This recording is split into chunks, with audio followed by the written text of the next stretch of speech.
Listo. Muy buenas tardes, les agradecemos a todos, a toda su presencia y les damos la más cordial bienvenida a esta sesión que surge de un proyecto piloto, una iniciativa de accesibilidad que busca crear estaciones táctiles en tres espacios de la red de museos INA: el Museo Virreinal ex Convento de Acolman, el Museo de Tepexpan y el Centro Comunitario Antigua Ermita de Santa Fe. Nuestra intención es hacerlo con el respeto y el cuidado que toda persona merece y no solo para cumplir con un requisito institucional. Para ello decidimos profesionalizarnos creando una dinámica que hemos estado llevando en formato de seminario. Y como pertenecemos a una generación que creció con el movimiento zapatista, llevamos tatuada en el corazón la consigna de un mundo donde quepan todos los mundos. Creemos que es una necesidad fundamental que en los museos quepan también todos los públicos. Así, tomando como bandera también el lema del activismo por los derechos de las personas con discapacidad, nada para nosotros sin nosotros, nos dimos a la tarea de ampliar nuestra red y generar espacios de escucha activa con quienes conocen profundamente el tema a través de la vivencia y de la experiencia en la cotidianidad. Entonces tuvimos la fortuna de que un gran divulgador y activista de estos derechos, Aldo, nos escuchara. Nos atrevimos a escribirle, bueno, David se atrevió a escribirle y accedió amablemente a venir aquí y no vino solo, sino con todo su equipo para compartirnos e intercambiar ideas, saberes y sentires sobre la discapacidad y los derechos culturales. Aprovecho para presentarlos. Mariana Palomares es licenciada en Educación Inclusiva, con experiencia en la atención a personas con discapacidad auditiva, visual, motriz, intelectual y con trastornos del neurodesarrollo. Es intérprete en lengua de señas mexicana y promotora del proyecto Historias que se sienten, que fortalece el acceso a la lectura en braille. También forma parte de la Asociación Civil Enseñas Cantando, donde impulsa la inclusión de personas sordas mediante actividades culturales y educativas. Jesús González es ingeniero y persona sorda, miembro eje de Discapacitodos. Desde la Secretaría de Igualdad del Estado apoya a personas con discapacidad auditiva en su atención y desarrollo. Además, impulsa los derechos de las personas con discapacidad a través de proyectos propios y en alianza con el movimiento. Hoy tuvo un tema familiar y no va a poder acompañarnos, pero le reconocemos. Aldo Pancardo es comunicólogo, activista y fundador de Discapacitodos. Ha representado a México en foros internacionales y ha recibido reconocimientos por su impacto social en inclusión y discapacidad. Desde su labor en programas estatales, impulsa iniciativas que fortalecen la autonomía y participación social de las personas con discapacidad en México. Carlos Leal es licenciado en Derecho y colaborador creativo de Discapacitodos. Es un entusiasta de la inclusión que promueve y apoya proyectos relacionados con los derechos de las personas con discapacidad. Su participación aporta ideas y energía para enriquecer las iniciativas del movimiento. Y queremos agradecer especialmente a Maday Cárdenas, intérprete de lenguas de señas y colaboradora de Discapacitodos. Gracias, Maday. En este proyecto también hemos adoptado nuestro propio lema. Es frente a la competencia, colaboración; frente al individualismo, proponemos colectividad. Es por eso que hemos hecho extensiva la invitación, porque no podíamos quedarnos con esta experiencia solo para nosotras. Queremos crecer, replicarla y llevarla a todos los museos y espacios culturales posibles. Gracias por aceptar nuestra invitación y esperamos que esta plática titulada Del acceso a la experiencia, discapacidad y cultura para todos sea muy fructífera. Y sin más, le cedo la palabra a Aldo. Gracias. Gracias. Yo solamente quiero hacer ahí la anotación. Está aquí también con nosotros otro miembro de Discapacitados, que es Ovidio Guajardo. Ovidio Guajardo también es miembro eje de Discapacitados.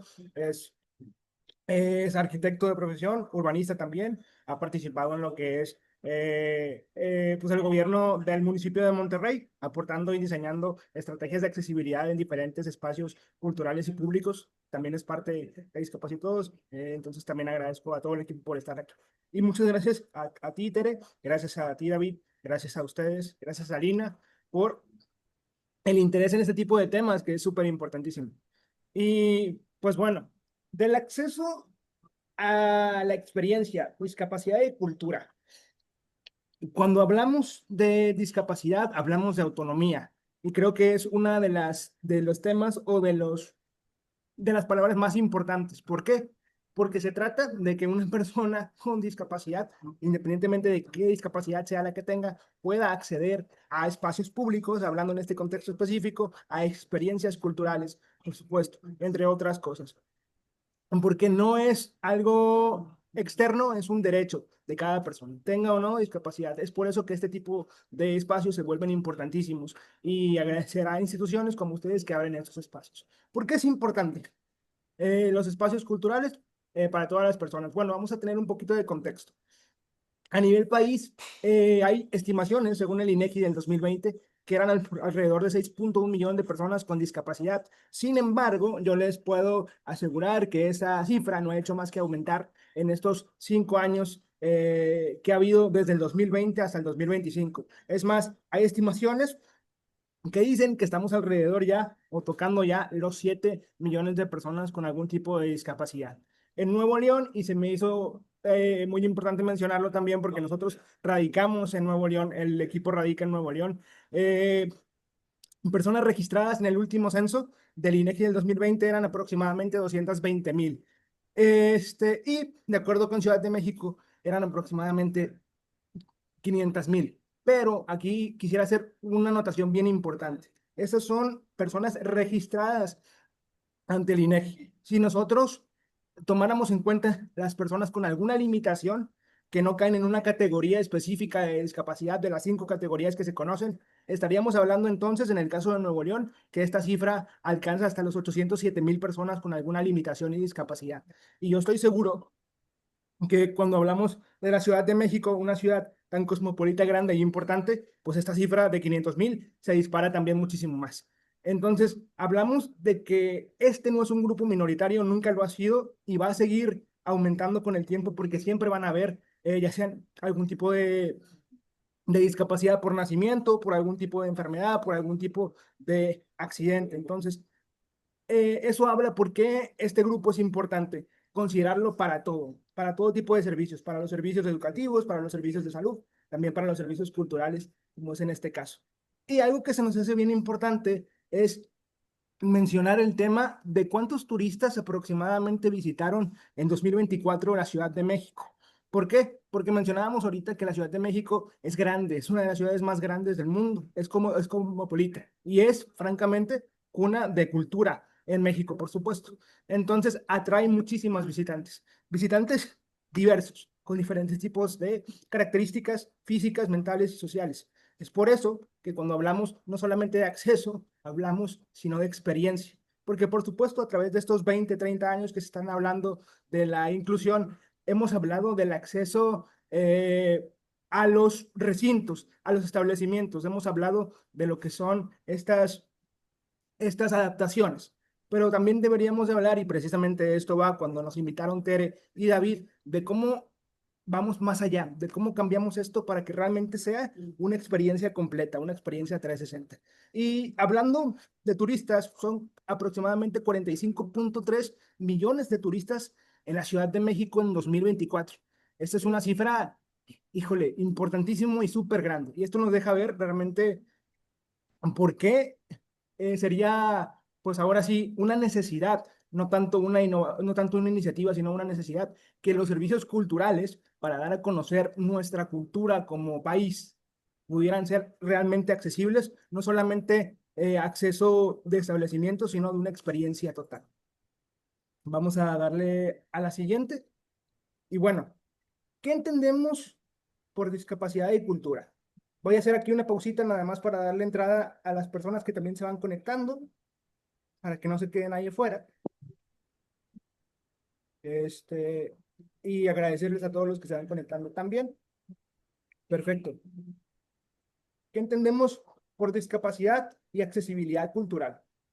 Yo sé que muchos de ustedes probablemente ya lo sepan, pero nunca está de más repetirlo porque existen diferentes tipos de definiciones y cada una abarca, pues ahora sí que diferentes tipos de espectro o de visión, por ejemplo. La definición que nosotros tomamos en este caso es la definición de la discapacidad según la ONU, que dice que la discapacidad resulta de la interacción entre personas con limitaciones y barreras debidas a la actitud y el entorno que evitan su participación plena y efectiva en la sociedad en igualdad de condiciones con los demás.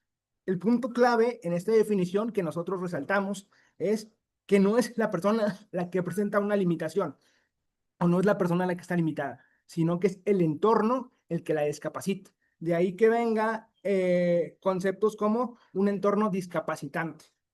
Y precisamente por eso empezó toda esta pues necesidad de adaptar estos espacios para que los entornos fueran para todos, no fueran entornos discapacitantes. Ahorita Ovidio, que es el especialista en eso, va a hablar del tema de la accesibilidad universal, que como su nombre lo dice, es accesibilidad para todos. Pero después por eso, a través del tiempo, vamos cambiando de este entorno discapacitante a un entorno inclusivo, a una experiencia total.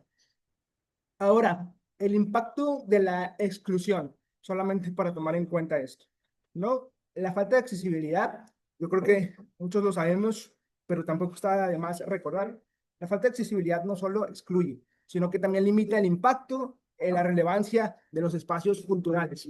Les voy a contar una historia que va muy acorde a esto. Yo o nosotros como equipo hicimos nuestra tarea antes de poder dar pues esta plática y nosotros fuimos a visitar algunos museos acá en Nuevo León donde tienen su casa y nos dimos cuenta que faltaban muchos temas en términos de accesibilidad experiencial para las personas con algún tipo de discapacidad en los museos, en los espacios culturales. No había, por ejemplo, audios descriptivos, no había vaya, descripciones de las obras en braille. No había nada de eso en los tres museos en los cuales visitamos nosotros acá en la ciudad de Monterrey, Nuevo León.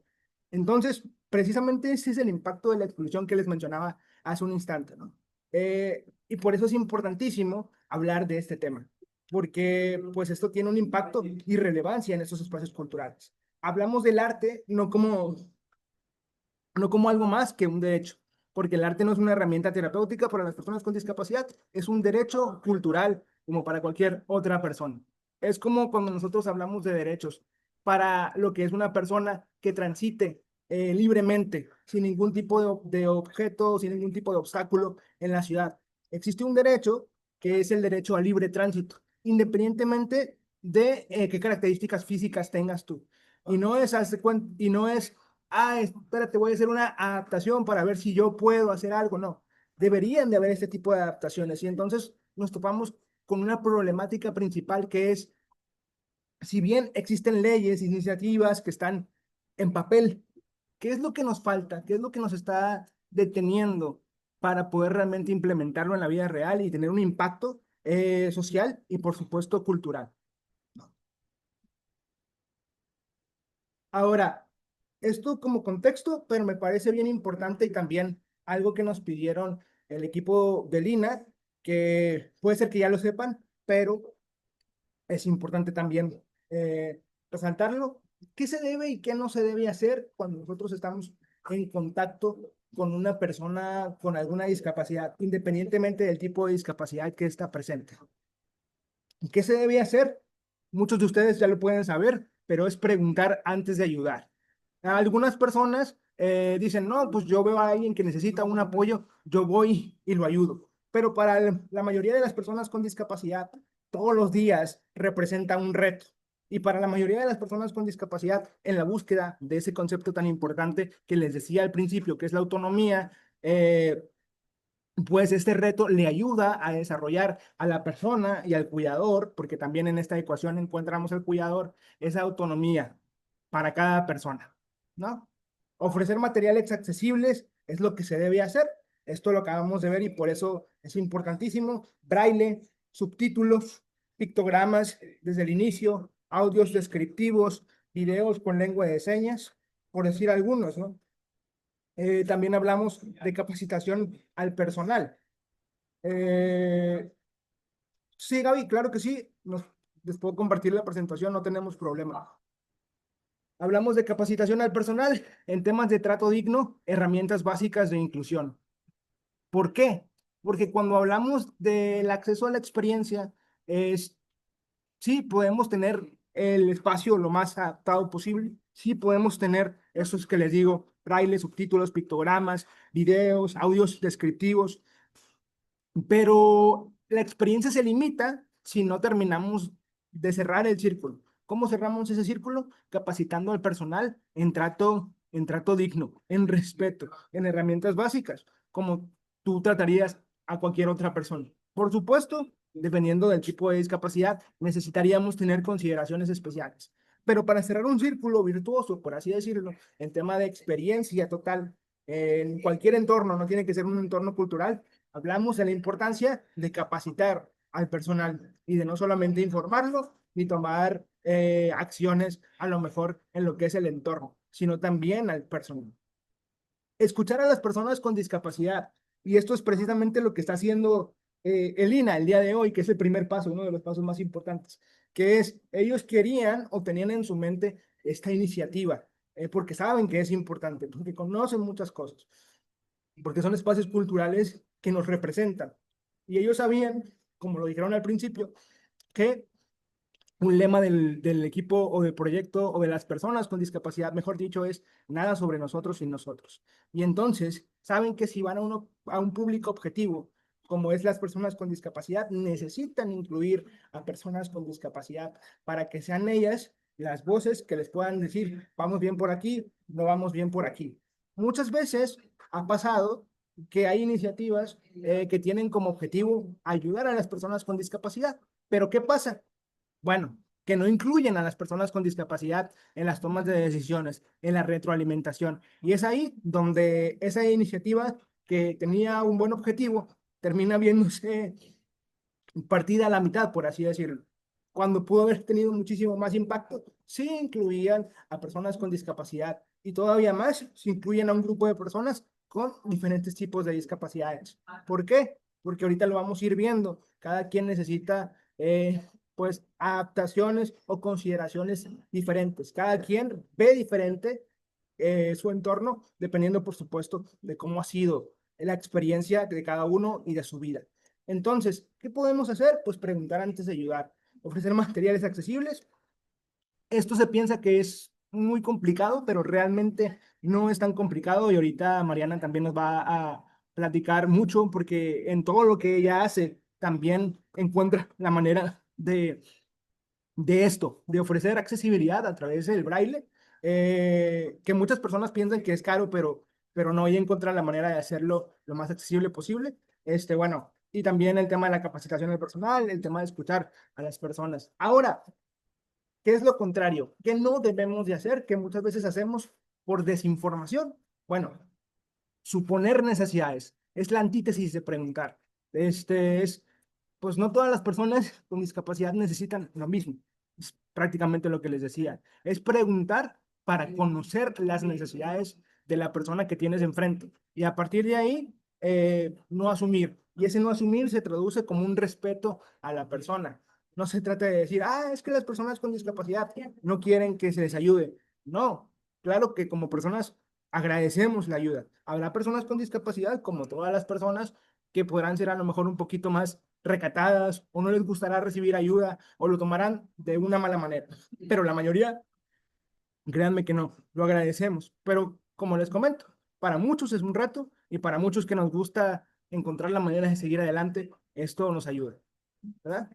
¿Qué no se debe hacer también? Tratar con lástima, evitar la sobreprotección, actitudes paternalistas, el capacitismo, que es un término y un concepto bien importante cuando hablamos de discapacidad. Y el capacitismo está en nuestra vida diaria, en nuestro día a día, en nuestro léxico. Y muchas veces no nos damos cuenta porque lo tenemos tan interiorizado que se nos hace normal. Y aquí quiero hacer una diferenciación, que es, si tú no identificas estos términos, por ejemplo, eh, pues porque no estás empapado del entorno, no pasa nada. Lo que realmente pasa es que una vez que tú sabes que existen esos términos y sabes que están mal empleados, porque atentan contra lo que es el concepto de persona con discapacidad y no solamente la discapacidad, es ahí en donde se convierte no en un desconocimiento, sino en una elección. Es ahí en donde realmente estamos cayendo en un capacitismo.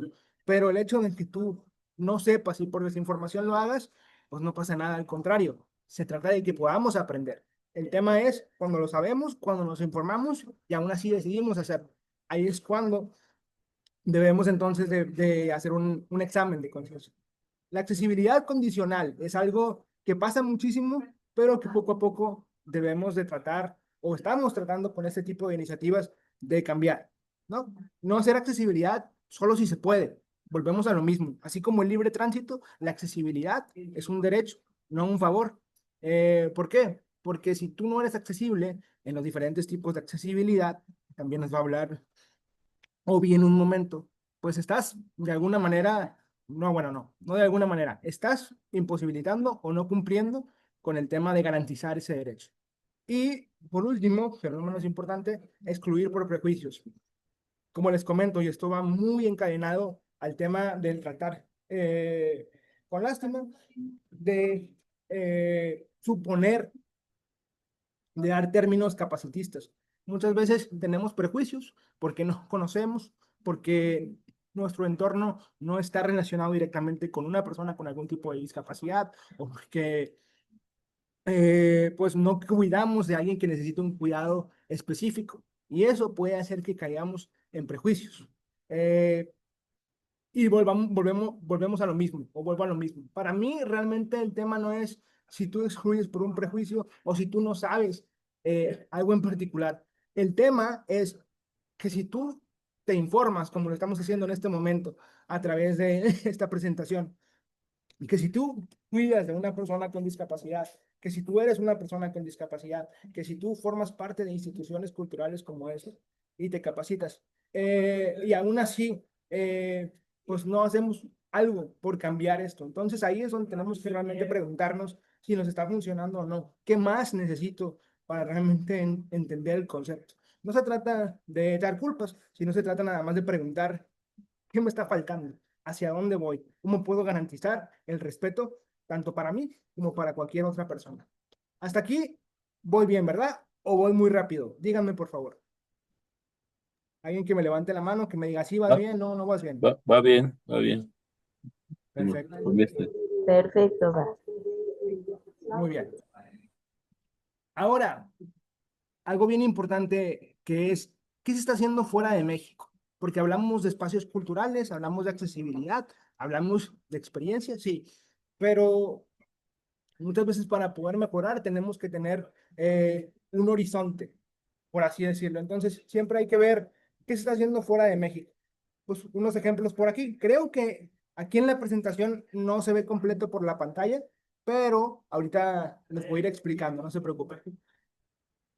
Estamos o encontramos el Museo de Austria, ¿verdad? Un museo que tiene vistas táctiles, recorridos guiados con audiodescripción y asistencia emocional. Esto está en Viena.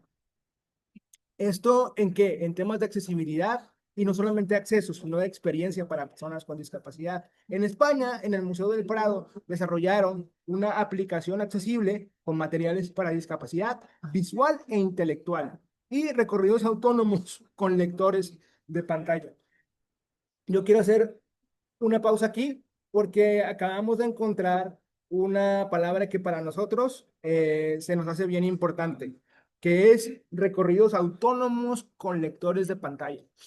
Muchas veces nos encontramos, por supuesto, que en los museos capacitamos al personal para visitas guiadas y recorridos, y eso está perfecto, porque también se convierten en una red de apoyo o de sostén para algún tipo de problema que vayan, que pudiera, pues, salir.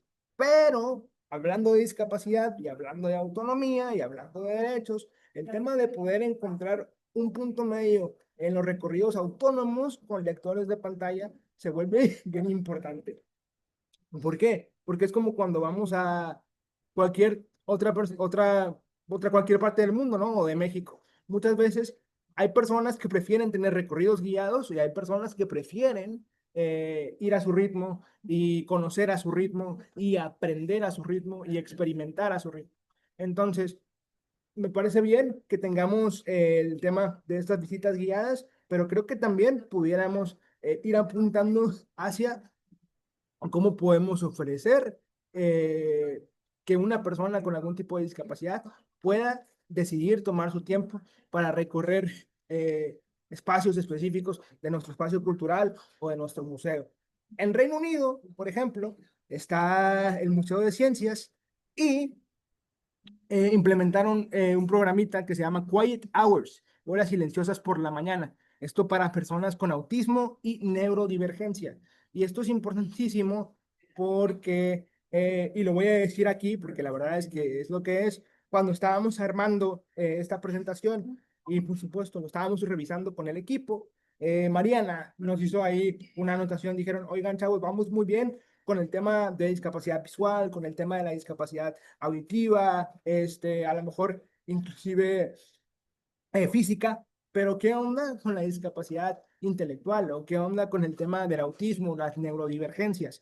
Y la verdad es que es bien importante, porque algo que digo mucho es que mucha gente piensa que nosotros por tener discapacidad en mi caso, o por trabajar con la discapacidad, automáticamente sabemos todos. Mucha gente piensa que no nos podemos equivocar, mucha gente piensa que a lo mejor, pues, no caemos en algún tipo de error y no, todo lo contrario. En lo personal, yo les puedo decir que por supuesto que sigo aprendiendo de este tema tan diverso, porque yo entiendo desde mi discapacidad y este viaje en donde me han acompañado las personas de mi equipo, me han hecho entender este tipo de cosas. Y de repente me encuentro en situaciones como esta, en donde, por la premura probablemente, o a lo mejor estábamos dejando o estábamos sí, por así decirlo, dejando fuera qué podemos hacer o qué podría hacerse para personas con neurodivergencia, que también es importante mencionarlos.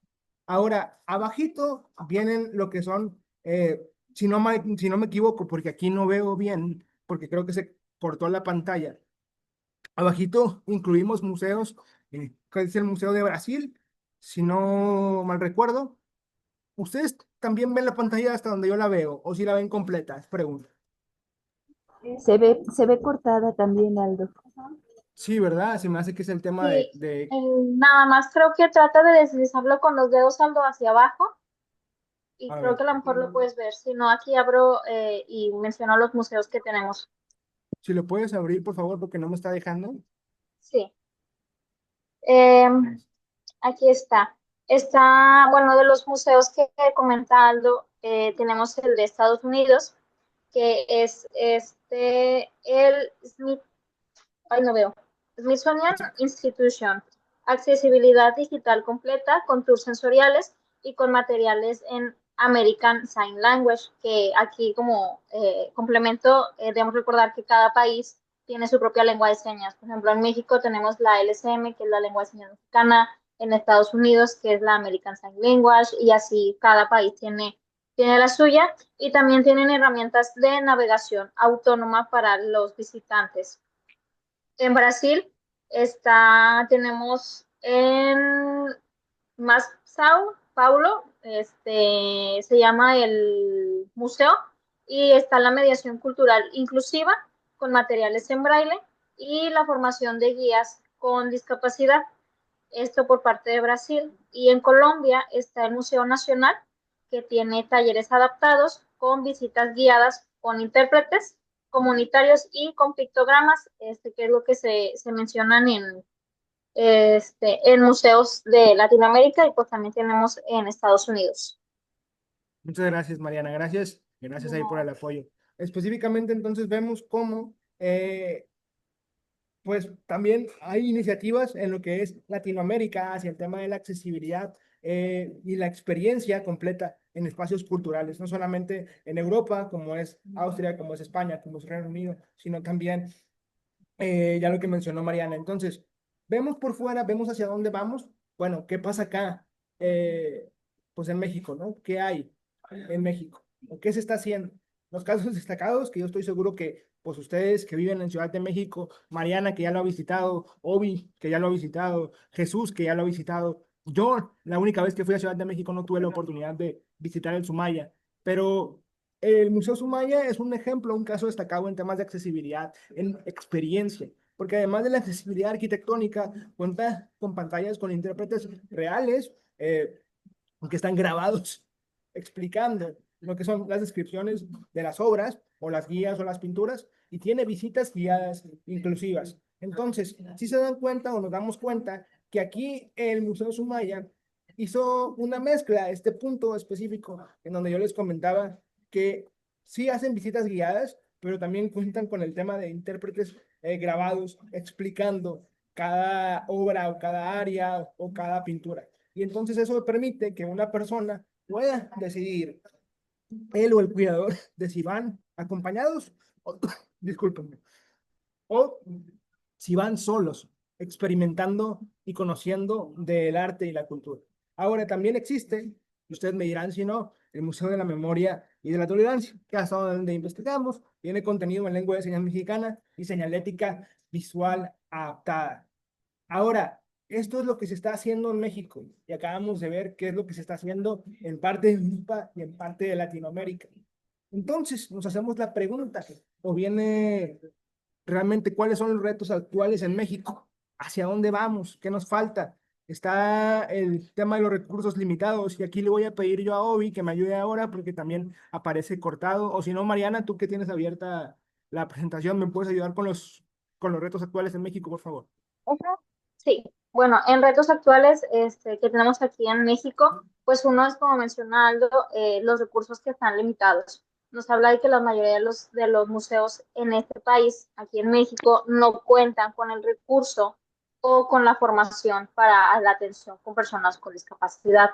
Y si lo podemos ver, bueno, al menos como ya comentó Aldo, en los museos de aquí de Monterrey, pues sí es un poco compleja pues esta parte, ¿no? Para las personas con discapacidad.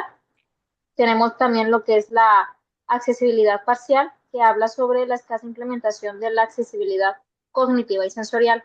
Esto en la implementación de la accesibilidad cognitiva, yo platicando con el equipo, sí fue bueno, también tenemos esas discapacidades, pero hay que ver también la intelectual, lo que implica la cognición de las personas y la parte sensorial. A veces en los museos las descripciones que tenemos son muy complejas, que inclusive a veces nos cuesta un poco a nosotros como entenderlo, ¿no? O sea, lo leemos varias veces y es bueno, déjame lo vuelvo a leer para entender bien, veo la pieza, y lo entendemos. Pero también debemos de pensar en las personas que a lo mejor tienen la cognición implicada y decir, bueno, ¿cómo esto nosotros que tenemos en este museo podemos hacerlo más accesible y de un fácil entendimiento para las personas que tienen una discapacidad intelectual y la sensorial? Muchas veces nos pasa que decimos un museo es como un lugar seguro o un lugar tranquilo, pero a veces hay tantos estímulos auditivos, tantos estímulos visuales, que a personas con alguna neurodivergencia o con problemas sensoriales les puede generar un poco de estrés o inclusive ansiedad o detonar alguna crisis. Y Perfecto. tenemos la falta de estándares, que es la ausencia de protocolos estandarizados a nivel nacional, ya hablando un poquito más sobre la capacitación. Muy bien, muchas gracias, Mariana. Algo que también quiero complementar con lo que decía Mariana es que es un punto bien importante el tema de las descripciones que se tienen en esos museos, como bien menciona Mariana, inclusive también nos mencionaba por ahí Ovidio en algunas juntas que tuvimos. Existen alternativas y que ya están probadas, que es el tema de la lectura fácil. La lectura fácil es un sistema precisamente para facilitar la comprensión del contenido para personas con discapacidad intelectual. Pero no nos quedemos ahí, porque muchas veces, y ahorita lo va a hablar también Ovidio en el tema de la accesibilidad universal, pensamos que esto solamente va dirigido a el grupo de personas con discapacidad. Y no, también vamos a hablar de lo que son turistas que a lo mejor quieren leer en español, pero es complicado para ellos entender. Si nosotros utilizamos el sistema de lectura fácil, podemos hacer que ellos vivan una experiencia a lo mejor no sensorial, pero sí más completa. Hablamos también de lo que son los adultos mayores, de lo que son los adultos que a lo mejor no tuvieron una oportunidad de educación que les permitiera entender a lo mejor como textos muy complejos, muy descriptivos, con palabras, pues, no sé, con un vocabulario muy avanzado, por así decirlo. Entonces, cuando hablamos de implementar, como lo decía Mariana, estrategias o herramientas, nos encontramos con la lectura fácil, que sí, está pensada inicialmente para personas con discapacidad intelectual, pero termina aportando y ayudando a no solamente el grupo de personas con discapacidad, sino también a todos. Y precisamente eso pasa cuando hablamos de la innovación, que muchas veces trae la discapacidad a lo que es las personas en general. Existen muchas cosas que nacieron derivadas de algo que tuviera que adaptarse para los tipos de discapacidades, pero que terminan usando todas las personas. De eso hablamos cuando hablamos de accesibilidad universal y de experiencia. De nuevo les pido una disculpa porque acá mismo ¿cómo se llama? Se corta, pero no sé si tú, Obi, puedas, bueno, tú, Mariana, primero vas y luego vamos a ver si Obi puede abrirlo para que también podamos leerlo como debe de ser. Ok, muy bien. Bueno, pues iniciamos con las recomendaciones por el tipo de discapacidad. Tenemos la discapacidad visual y aquí tenemos algunos puntos que nos dicen que está la audioguía descriptiva, los textos alternativos en web, maquetas táctiles, lectores de pantalla y un alto contraste y navegación de teclado. En cuanto a la discapacidad visual, a veces pensamos que es un poco complicado por el tema del braille y pues lo que implica la discapacidad visual como tal. En mi experiencia trabajando con la discapacidad visual y en mi proyecto de libros en braille, tomando en cuenta a esta población de personas ciegas que tienen la discapacidad visual, siempre hemos como buscado la forma y la herramienta para que se pueda acceder. Sí, las audioguías descriptivas son muy útiles, pero también podemos encontrar, por ejemplo, en el Museo de Memoria y Tolerancia, en algunas exposiciones, desconozco si ahorita siguen, hay textos de sala y los textos de sala son como una hojita, y viene, por un lado viene la descripción a tinta, que es como el texto que conocemos, y por el lado contrario viene la descripción en braille. Entonces, con esta parte de la lectura fácil, que a lo mejor se puede hacer un poquito, pues, sintetizar la información, se pueden hacer este tipo de adaptaciones en cuanto a textos de sala, que la persona lo pueda tener, lo pueda manipular, lo pueda leer. También nos habla de lo que son todos los textos alternativos o lo que puede hacer como un audioguía, que ellos puedan estar escuchando y hacer un recorrido autónomo, pues es más que perfecto para iniciar con esta parte de la inclusión en personas con discapacidad visual. También las maquetas táctiles. A veces que en los museos, por el cuidado de las obras que se encuentran y demás, no podemos tocarlo. O sea, impide el contacto físico con las piezas que se demuestran, pero creo que a veces podemos encontrar la forma para crear maquetas táctiles o piezas o obras de arte que sean táctiles, que sean réplicas y que estas personas con discapacidad visual puedan tocar, o sea, puedan y complementar con lo que se pueda tener escrito en braille o en un audio. Por ejemplo, voy a hacer un ejemplo rápido. Nosotros hacemos libros de leyendas transcritos a braille y cada leyenda tiene una imagen en relieve. Entonces ahorita estamos trabajando en imágenes en relieve que puedan tocar y aparte agregamos una descripción auditiva.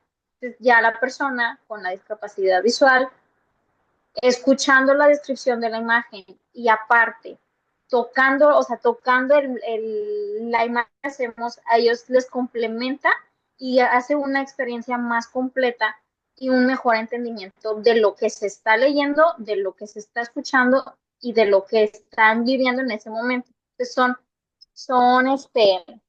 cosas que se pueden utilizar, que hemos utilizado nosotros y que hemos trabajado de la mano con personas ciegas, porque como decía Aldo, yo no lo puedo trabajar yo sola, necesito trabajar con las personas que tengan o tienen la discapacidad y que son usuarios de, ¿no? Así que que tienen esas oportunidades de acceder a estos establecimientos, museos, galerías de arte, etcétera. También tenemos la discapacidad auditiva, que son pues los videos en lengua de señas. Bueno, nosotros aquí contamos con nuestra intérprete que ha estado interpretando desde el inicio, que se le agradece mucho, la verdad. Obviamente tener un intérprete en los museos pues es complicado, pero creo que sí, si se buscan los recursos, podemos acceder a que las obras o la mayoría de los museos puedan tener estos videos. Por ejemplo, se comentó con el Museo Sumaya, pues están estos videos y sí, yo los he visto, he ido y lo he podido recorrer y he podido acceder a ellos y la verdad es que son de gran utilidad porque también son muy objetivos con la información que se dan. Sí, hay videos que a veces en los museos tiende a haber videos o extractos de documentales, creo que como lo es en el Museo Nacional de Antropología e Historia, entre otros que he visitado en Ciudad de México, tanto allá como aquí en Nuevo León. Pues si estos videos tienen subtítulos, pues también se agradece que todas las personas lo puedan leer. Y pues las pantallas, ¿no? Inclusive a lo mejor en estos videos que se presentan durante las exposiciones puedan tener una interpretación en lengua de señas, ya que pues va implícito, ¿no? O sea, pueden tener subtítulos, puede tener también la interpretación a la par. Y pues la capacitación básica en lengua de señas. Creo que esto es bien importante, lo hemos vivido aquí. Todos yo creo que los que trabajamos en este ámbito al menos hemos considerado o creemos que es importante tener una capacitación por lo menos básica en lo que es la lengua de señas, poder implementarla dentro de los museos y el personal que se encuentra ahí haciendo trabajo social o que labora en cualquier parte del museo que se pueda comunicar de forma básica en lengua de señas, creo que es algo bastante agradable para los que son usuarios de lengua de señas y para todos en común. Y las alertas visuales, que las alertas visuales son aquellas que se emiten cuando hay alguna emergencia o alguna precaución, ¿no? O sea, para las personas sordas es algo que a ellos les llama, los alerta, o sea, es como un poquito parpadeante, y ellos es una alerta para ellos.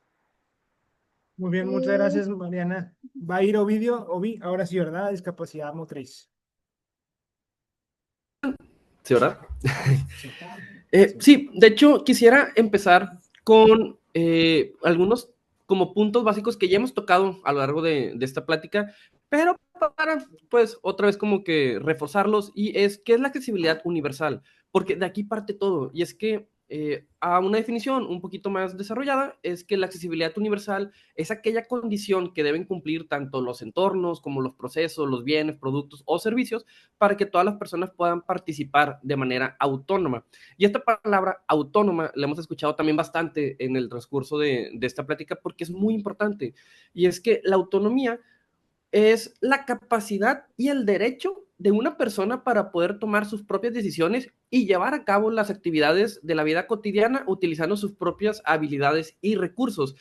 Esto es importante porque lo que queremos decir con estas definiciones es que las personas tienen el derecho de poder transitar, en este caso, por los espacios y disfrutar los espacios de manera independiente, sin necesidad de recursos externos, como pudiera ser un apoyo de una persona secundaria o etcétera. Entonces, en base a todo esto, es como nosotros planteamos o entendemos la accesibilidad, que es más que nada como un derecho. Para esto, ahora sí, ya entrando en tema, podemos continuar con el tema de la discapacidad motriz. Por ejemplo, si juntamos como estos puntos y lo enfocamos a la discapacidad motriz, entonces podemos desglosar en este sentido, por ejemplo, que el primer paso para llegar a una accesibilidad universal en el tema de la discapacidad motriz, pues es tener accesos libres de obstáculos. ¿A qué me refiero a esto? Imaginemos que nosotros somos usuarios de silla de ruedas o de bastón blanco o de algún tipo de recurso que nos ayude como a movernos.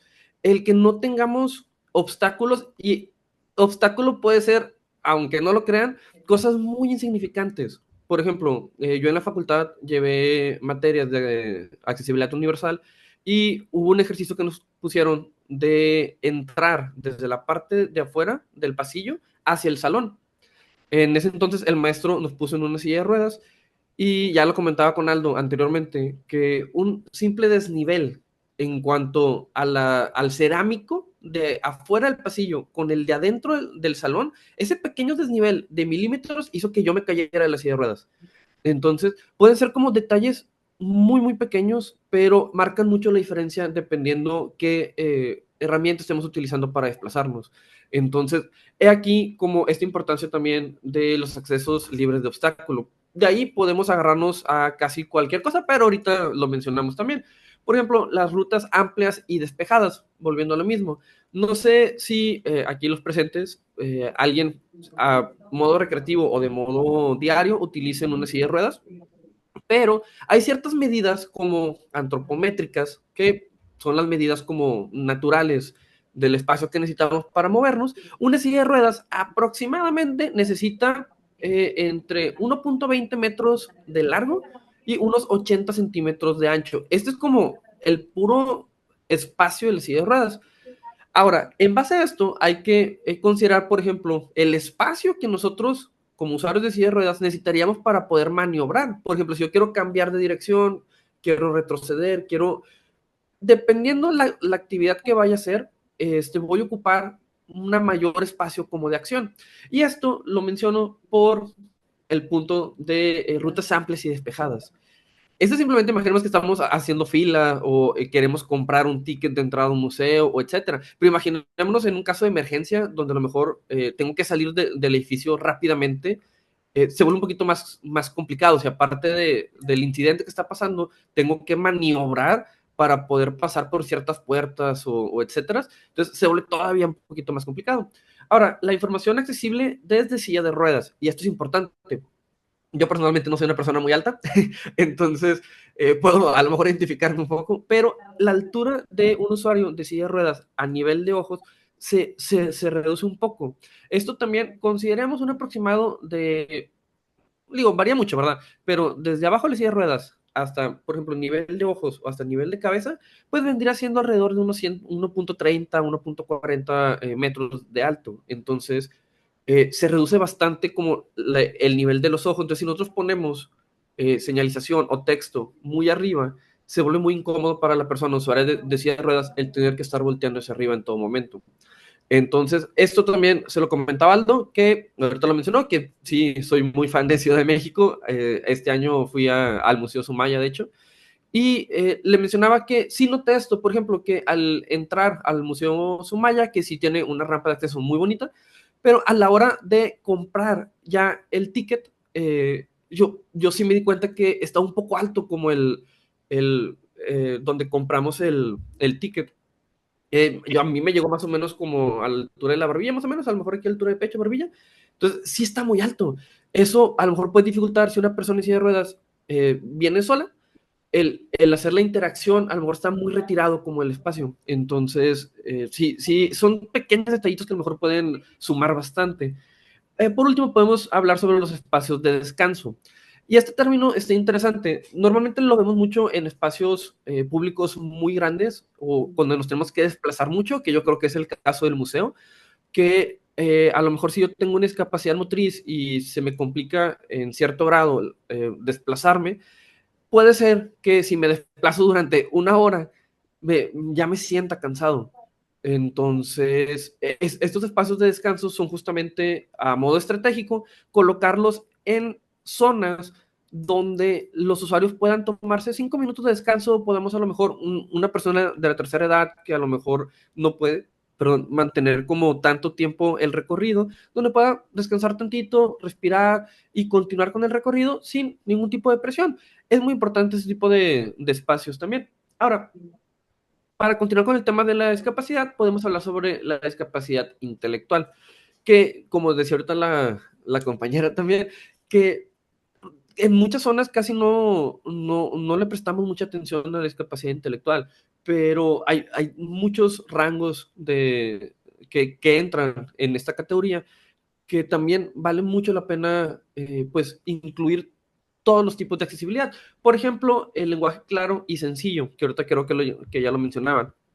Algo tan sencillo como a lo mejor no rebuscar de más las palabras, siempre tratando de que el enfoque sea lo más directo posible. Y ojo también, porque muchos pensamos, por ejemplo, que, ay, bueno, es que son para personas con discapacidad y qué tantos van a hacer uso de estos espacios. Ahorita mencionamos que, por ejemplo, personas de la tercera edad pueden hacer uso de estos espacios.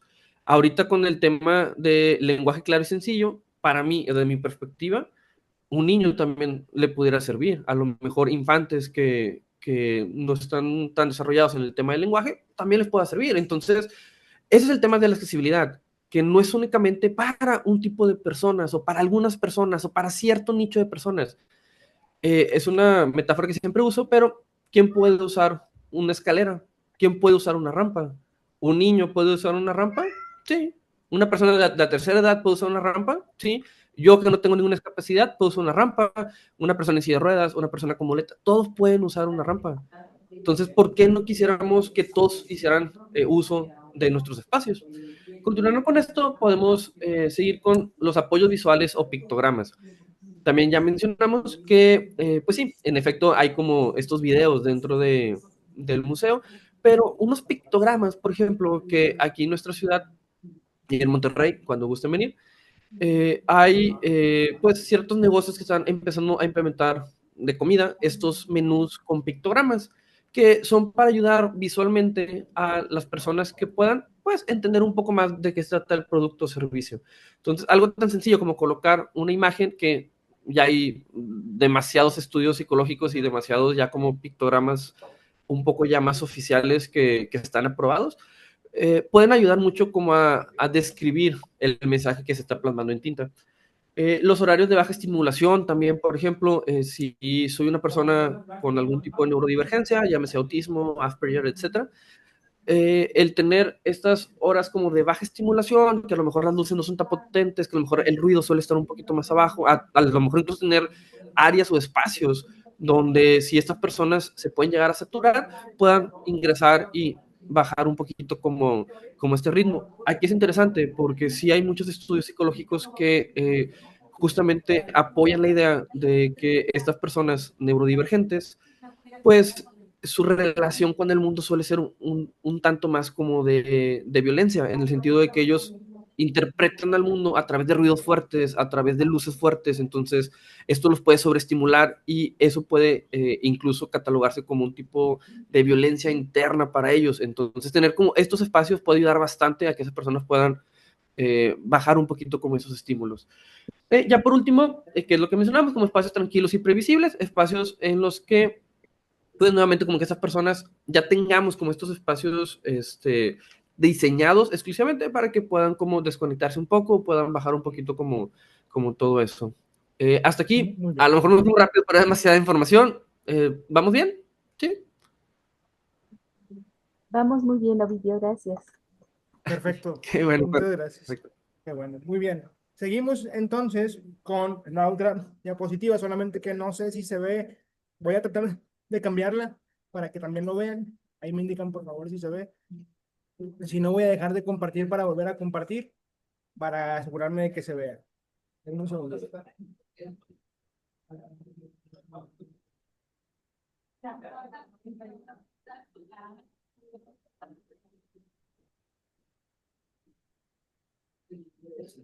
ve?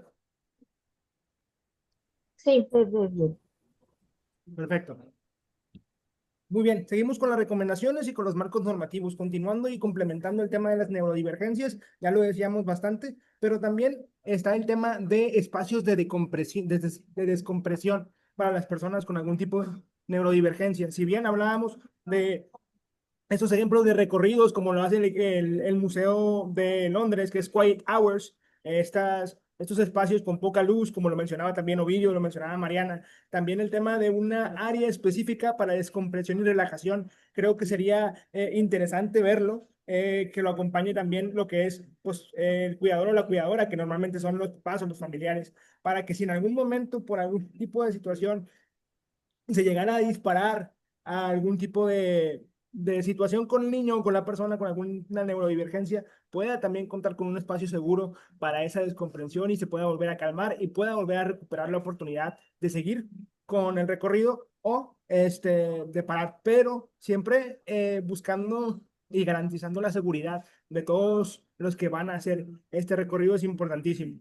Y otra cosa que nos hizo bien importante mencionar también es el tema, y lo mencionábamos al principio, de la capacitación del personal, pero me parece importantísimo a todos nosotros el tema de manejo de crisis en espacios culturales. Cuando estamos hablando de personas con neurodivergencias, podemos encontrarnos muchas veces por esta sobreestimulación. Cuando hablamos de neurodivergencias, hablamos de hipersensibilidad, también algún tipo de crisis. Entonces, capacitar al personal no solamente en el trato básico, como lo veíamos ahorita, que se debe y que no se debe hacer, poder a lo mejor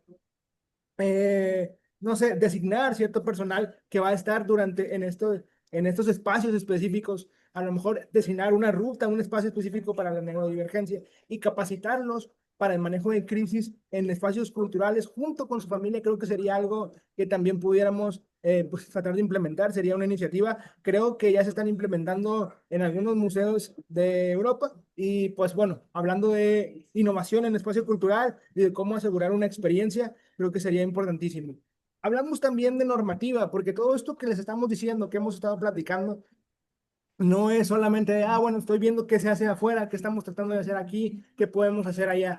Existen normativas, existen leyes que han dicho a través de los años, y no solamente nuevo, qué es lo que se debe hacer. Y también lo mencionábamos al principio. ¿Qué es lo que nos detiene muchas veces? Porque existen estas iniciativas, pero ¿cómo los vamos a hacer realidad? ¿Cómo los vamos a realmente implementar? ¿No? Está la normativa mexicana, el NMXR 050 SSIF 2006. Lo más importante aquí es el tema del año. Imagínense si esta normativa estaba hace 20 años ya. En el tema de estándar de accesibilidad de espacios construidos en México, definiciones dependientes, como lo mencionaba Ovidio, como lo mencionaba el tema de anchos, de radios, de giro de rampas, hace más o menos ya 20 años. Y todavía nos topamos con el tema de que existen espacios o que no los contemplan o que los contemplan a medias o que probablemente pues no esté. Entonces, es este tipo de iniciativas, este tipo de espacios para recordar la importancia y qué vamos a hacer a partir de ahora para tratar de garantizar esto, que es un derecho de todas las personas, ¿no? Está también la guía de la UNESCO en el tema de lo que son, y hay una institución internacional de los museos, que está también el Museums for Equality, Diversity and Inclusion del 2020, promueve un diseño universal y participación activa en personas con discapacidad en los museos. Hablamos también ya con Ovidio del diseño universal y la participación activa, también lo veíamos en el tema de qué se debe y qué no se debe hacer al contemplar personas que sean pertenecientes a este grupo. Y la norma del ISO 21092 del 2021, aunque aplica para el turismo, aplica directo a los museos porque la información accesible, servicios y seguridad, la formación del personal es algo de lo que se habla. Y también mencionábamos esto, y lo veíamos en el equipo, incluir o no, hablar o no sobre turismo. Y por supuesto que debemos hablar sobre turismo cuando hablamos de cultura y accesibilidad y experiencia, porque al final de cuentas, estos espacios culturales no se pueden experimentar al máximo si no tomamos en cuenta eso. Si bien esta norma está diseñada para turismo, todo esto, toda esta experiencia cultural es turismo, es cultura y es patrimonio. Ahora, con todo esto que les acabamos de decir, con todo lo que Mariana dijo, con todo lo que Obi dijo, con todo lo que les compartimos, con todo lo que Jesús y lo que Carlos pusieron en esta presentación, que aún no nos pudieron acompañar, pero son parte de la presentación, la invitación es sencilla. La invitación es recordar una vez más que la accesibilidad no es un lujo, es un derecho. El arte y la cultura, como bien lo dice Ina, como bien lo mencionaron David y Tere al momento de buscarnos, debe llegar a todas las personas sin distinción. La inclusión no comienza con grandes presupuestos, comienza con acciones pequeñas necesarias. Una cultura accesible, como bien lo decía Ovidio, no se mide por la rampa de entrada, sino se mide por la experiencia completa que ofrecen todos, para todos los cuerpos y para todas las mentes y para todas las personas. Entonces, precisamente por eso decidimos que esta presentación de hoy se llamara de la accesibilidad a la experiencia cultural, que sería el siguiente paso. Y hablando de pasos, ¿cuáles serían nuestros pasos a seguir? Los pasos a seguir para ustedes que son colaboradores de Lina o entusiastas de la cultura, pues bueno, el tema es siempre un diagnóstico básico. Lo hablábamos con Ovidio, lo hablábamos con Mariana una vez que estábamos discutiendo el tema de un diagnóstico básico de accesibilidad para evaluar el estado actual de accesibilidad en tu espacio cultural. Y no hablamos ya solamente de accesibilidad física, sino completa, la formación de nuevo del personal en un trato digno y respetuoso, y por supuesto especializado, ya inclusive cuando hablamos de iniciativas de manejo de crisis para personas con autismo o en alguna neurodivergencia. Y pues los primeros pasos accesibles no tienen que ser súper costosos, que es una barrera que normalmente nos topamos. Es implementar señalética, perdón, un lenguaje claro a través de todo lo que mencionamos, a través del sistema de lectura fácil, a través de la subtitulación, a través de medidas básicas o audiodescripciones de las obras o de los espacios culturales, para que ahora sí nos aseguremos que todos puedan experimentar al máximo la cultura, una cultura tan rica y tan importante como lo es la cultura de nosotros, que es la mexicana. Y pues bueno, con esto yo y todo el equipo cierran la presentación el día de hoy. Agradecemos bastante a Tere, a David, a todo su equipo, a Lina y a todos ustedes presentes por aquí, por darnos su espacio y su tiempo para hablar el día de hoy. Esperamos que pues les sirva de algo. Muy contentos. Gracias. Muchísimas gracias, Aldo. Muchísimas gracias a ti, a Mariana, a Ovidio. De verdad es increíble, muy completo, muy enriquecedor. Hay mucho que aprender, mucho que hacer.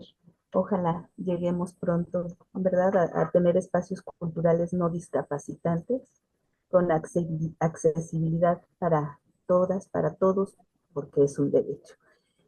Y vamos ahora a la sesión de preguntas y respuestas. Pueden prender su cámara, levantar la mano o ponerlo acá digitalmente o abrir el micrófono, como ustedes quieran. Vamos participando. ¿Alguien tiene alguna pregunta para nuestros compañeros de discapacitados?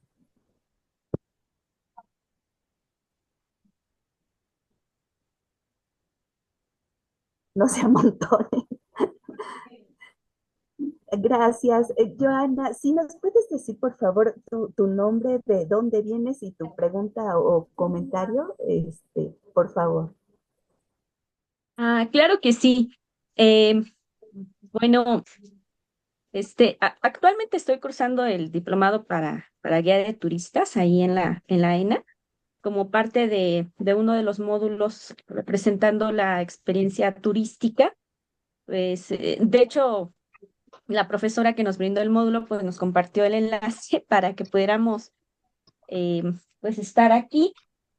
Entonces, pues me parece que es una temática que ya tiene varios años. Creo que no ha habido un avance en general, sobre todo en la parte, pues yo lo veo que a nivel institucional, ¿no? Por ejemplo, el caso de las escuelas todavía están muy, pues por debajo del estándar de accesibilidad, ¿no? O sea, tuve oportunidad ahí de estar colaborando en una empresa privada, en una universidad privada, y pues bueno, algunos compañeros, alumnos, y inclusive nos tocó en una ocasión que también nos lastimamos y se nos complicaba subir escaleras, ¿no? Por ejemplo. O yo no dudo que pues con todo este ruido ambiental que tenemos comúnmente, pudiera llegar a ocasionarnos sordera, ¿no? En un momento dado, y ya no poder disfrutar las mismas experiencias culturales de la forma en que actualmente lo desarrollamos. Me parece que ahí está mucho ya este tema, y no dudo que la mayoría de los municipios, instituciones lo desconozcan.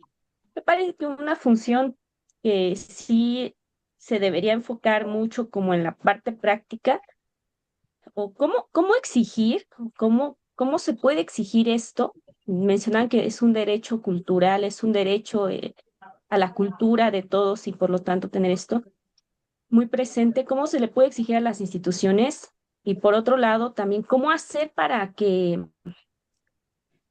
sea sostenible el, vaya, ¿cómo decir? ¿Cómo conseguir dinero, no? A veces también para desarrollar esto. A mí me gustaría incluir, que cada vez que se visita a lo mejor un pueblo mágico, que pues, tenga esa posibilidad de poder, contar con la presencia de gente que requiera este tipo de apoyo, pero luego es complicado esa parte. Entonces, a mí sí me gustaría partir de cómo hacerlo más práctico, conseguir dinero o nosotros como ciudadanía exigir que se cumpla todo esto. Muchas gracias, Joana. ¿Alguien del grupo quiere contestar o contesto? Pues yo nada más haciendo aporte a esto y en mi experiencia que hemos tenido aquí sobre el acceso a personas con discapacidad desde mi experiencia y los recursos, creo que es mucho recurrir, bueno, al menos hasta el momento, en dos organizaciones que he participado, que va de inclusión social, pues sí es de lucharle mucho, la verdad, pero siempre buscar la forma en que esto eh, lo logremos y lo aterricemos de una forma bien. Por ejemplo, a mí me ha pasado, yo no puedo ir a un lugar y exigir algo sin demostrar exactamente lo que yo quiero y lo que yo voy a impactar. O sea, a mí lo que me ha funcionado con historias que se sienten y con enseñas cantando es ir a instituciones o ir con la gente y empezar desde el propósito, ¿no? Desde el propósito y objetivo y justo lo que mencionan aquí, ¿no? O sea, no vamos a hacer algo sobre nosotros y nosotros, ¿no? O sea, somos como un conjunto, somos un todo, o sea, todos tenemos los mismos derechos, las mismas capacidades y los mismos, y tenemos que tener el mismo acceso hacia los lugares a los que queremos ir, ¿no? O accesar. Entonces, creo que es hacer ese eco y decir, si es para ellos, también tiene que ser para mí. O sea, es algo para todos. Y siempre con el objetivo claro de lo que estamos buscando y del propósito de la accesibilidad y lo que hacemos cada uno de nosotros en nuestro trabajo. O sea, y es hablando en todos los trabajos, desde el turismo hasta la educación, museos, conciertos, de todo. Muy bien, complementando lo que dice Mariana, creo que sí es importantísimo, pero un pasito más allá para garantizar esto que decía, eh, creo que fue, ¿cómo se llamaba? A Gaby Huerta, que también nos mencionó, nos preguntaba lo mismo. Era, híjole, es que hay que recordarles válgame la redundancia, a las instituciones, a las personas, a los tomadores de decisiones, ¿cuántas personas con discapacidad somos? O sea, para que ellos puedan dimensionar que no es un grupo minoritario, que no es un grupo vulnerable, que podemos convertirnos en una fuerza y somos una fuerza necesaria para lo que es el país y tenemos derecho, por lo tanto, para eso. Y entonces, a partir de ahí, una vez que ellos vuelvan a ver, que les vuelva a caer el 20 como lo que realmente se dice, ¿cuántos somos? Entonces ¿sabes qué? Como decía Mariana, tengo que llegar con algo bien explicado, bien planchado, con quién soy, porque es importante. Pues, ¿cómo les cae que es importante? Porque somos 7 millones de personas en México. ¿Cómo les cae que es importante? Porque no estamos garantizando ese tipo de cosas. ¿Cómo le vamos a hacer? Entonces y voy a decir una opinión que puede ser impopular. Lamentablemente, muchas veces se ve o se le da más énfasis a lo que aporta económicamente, ¿no? Entonces, muchas veces se dice, pues es que el grupo no aporta económicamente. Pues muchas veces no, porque no tenemos las condiciones necesarias para aportar, teniendo en cuenta nuestra diversidad. Si ustedes o si nosotros como ciudadanía, como institución, como activista, como Estado, hacemos algo por nosotros, creo que al final de cuentas es por todos, no nada más por las personas con discapacidad. Es levantar la voz, es recordar lo que son, cuántos somos, por qué es importante, qué podemos aportar, cómo lo podemos aportar y qué necesitamos. Y además, nada más dando un ejemplo que me parece bien importante, es recordar que en este momento podemos empujar más porque si bien no es lo ideal, porque lo ideal sería que fuera pues en todo momento, existen, vamos a decirlo así, momentos únicos como este que pasan cada 4 años en donde viene un mundial y el día de hoy o viene para acá, para México. Y entonces eso se convierte en un foco. Si tienen 45 millones de personas, de turistas cada año, si no es mundial, ¿cuántos van a recibir ustedes turistas este año que viene el mundial, en donde el Estadio Azteca va a ser sede de un partido? ¿Cuántos turistas? con cuánta diversidad. Entonces es recordarle a las personas que son tomadores de decisiones que van a poder tener o ofertar una experiencia cultural completa y va a ser una ventana para que vean qué se está haciendo en este tipo de temas. Este sería mi comentario, mi aportación, ¿verdad? Siempre desde el respeto, por supuesto. David. Gracias, Aldo. Pues, antes que nada, agradecer a Aldo, Ovidio, Mariana. Ahí se me fue el nombre de la intérprete, pero no, también muchísimas gracias. Este, en general. Y yo pensaba dos cosas. Uno, agradecerle, es muy completo lo que nos han platicado y responde muy bien como a esta necesidad que nosotros vamos planteando cuando hacemos como este contacto contigo, con ustedes, principalmente. Y pensaba, realmente tiene que ver con lo que han estado preguntando las compañeritas de cómo poder implementar esto que existe en una norma desde hace 20 años, por ejemplo, ¿no? Y entonces yo pensaba un poco así como, alguna vez me metí a un curso de de sánscrito, ¿no? Entonces tengo ahí mi certificado de que tengo nociones de sánscrito, pero un papel no significa que yo domine esa lengua, ¿no? No sé si me explico, ¿no? O sea, la existencia de ese papel no quiere decir que eso ya sucedió en la realidad. Y entonces lo que tendríamos que hacer es implementarlo y más allá de la existencia de una norma, no existimos en un reconocimiento institucional, no existimos los profesionales preparados o no en su totalidad. Digamos, la gente puede tener nociones, puede tener una sensibilidad, puede tener experiencias que reconozcan, pero es necesario hacer ese tipo de acciones de profesionalización realmente. Es decir, si no, todo se queda en la buena voluntad, ¿no? Y entonces hay como acciones de buena voluntad que nos van construyendo un poco. La intención de este seminario es que de repente se vayan convirtiendo en acciones más, digamos, eh, cotidianas. Un poco la idea sería hacer un seminario para 2026 en el que se fuera abriendo precisamente para todos, que nosotros fuéramos constantemente en un seminario permanente, abriendo este tipo de aprendizaje, de saber, de sentires, etcétera. Y nada más como segundo punto, en esta cuestión de repente nos enfocamos mucho en estas discapacidades, digamos, evidentes, por mencionarlas de alguna manera, y ahorita que mencionaba las neurodivergencias, en una sesión anterior platicábamos con una compañera de ¿Qué pasa, eh, Chichoto? la red de museos para personas con discapacidad, y ella nos decía, por ejemplo, de los niños que había que distinguir, por ejemplo, entre una crisis por ejemplo, una pequeña con autismo, de un berrinche, ¿no? Porque de repente el personal de los museos lo que dice es, está haciendo berrinche, ¿no? Y entonces, porque no es evidente esa discapacidad, por ejemplo. Y entonces, ya para cerrar como con una pregunta al equipo de discapacitados es, digamos, se han dado como orientaciones, pero como cuestiones de acción de emergencia. Por ejemplo, yo mañana voy al museo y mañana me encuentro con esta situación. ¿Qué cosas se recomiendan así en lo inmediato que yo pudiera hacer o que el personal de los museos pudiera hacer al enfrentarse ante una crisis así? ¿No? No, espero haber sido claro. Gracias. Sí. Ovidio, ¿quieres contestar o contesto yo? Bien, igual nada más como para ahí complementar un poquito, sí, de hecho, muy bien planteado, porque hay discapacidades exactamente que no son evidentes y justo, o sea, como que podemos no estar muy seguros de cómo proceder en esos casos.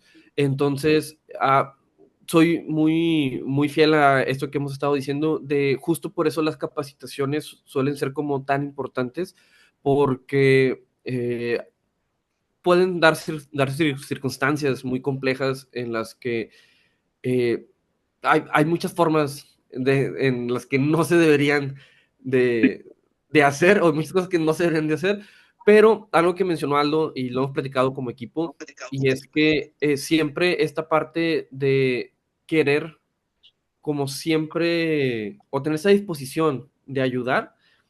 Oye, ¿te puedo ayudar con algo? ¿Necesitas ayuda? El preguntar siempre primero, obviamente con la disposición de, puede sumar bastante. A lo mejor va a haber personas que no van a requerir ese apoyo, va a haber personas que sí, pero justo este tipo de capacitaciones pueden como ayudarnos como de entrada, cómo acercarnos, cómo abordar la situación y tener como las herramientas para poderlo solventar.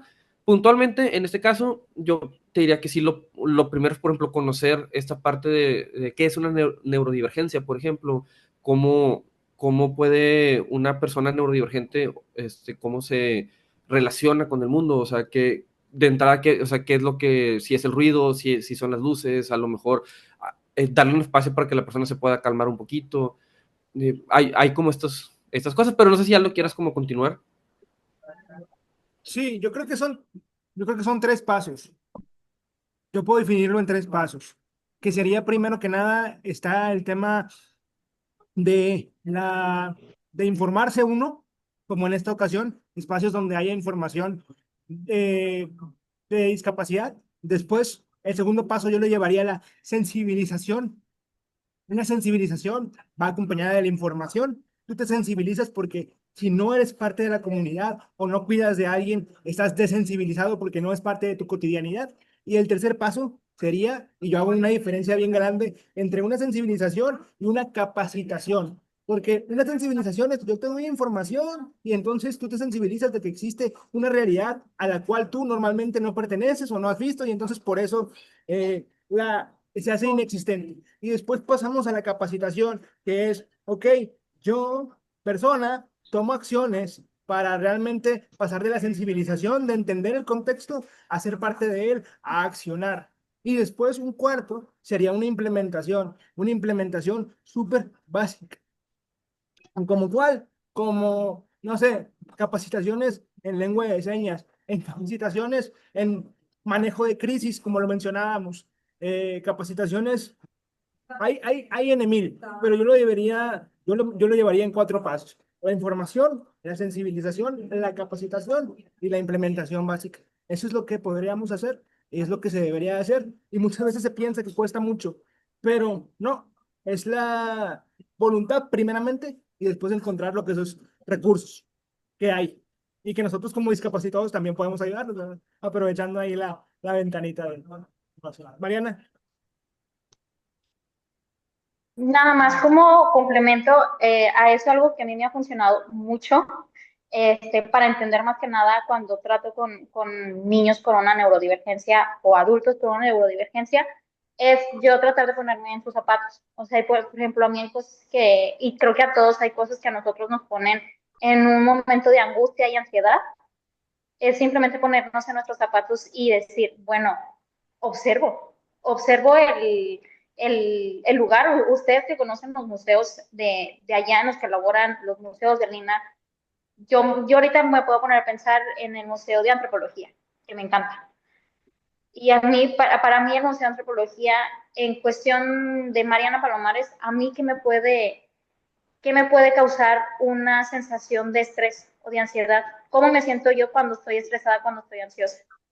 Esos ejercicios a mí me han ayudado a uno a empatizar más y a decir, me quiero capacitar para esto, quiero hacer esto y puedo hacer esto. Yo creo que eso que a todos nos puede servir para poder llegar a esto y ya complementando con los pasos que comenta Aldo, con lo que nos dice Ovidio, logramos muchas cosas, de verdad. O sea, simplemente ponernos en los zapatos de ellos de diferentes situaciones nos puede ayudar bastante en comprender y en entender mejor una capacitación para atender las distintas neurodivergencias o discapacidades. Muchas gracias, Mariana. Tiene levantada la mano Víctor Noxpango. ¿Me das permiso antes de leer un comentario de Gloria Noxpango? No, nos dice, además de los ejemplos, ay, gracias, yo me lo tomé. Además de los ejemplos de museos, ¿hay algún otro espacio que hayan visitado o consideren que tenga una experiencia accesible? Nos dice Gloria Galván, disculpen, no puedo hacer uso del micrófono en este momento. Entonces les dejo la pregunta. Mariana, Ovidio, ¿quieren contestar?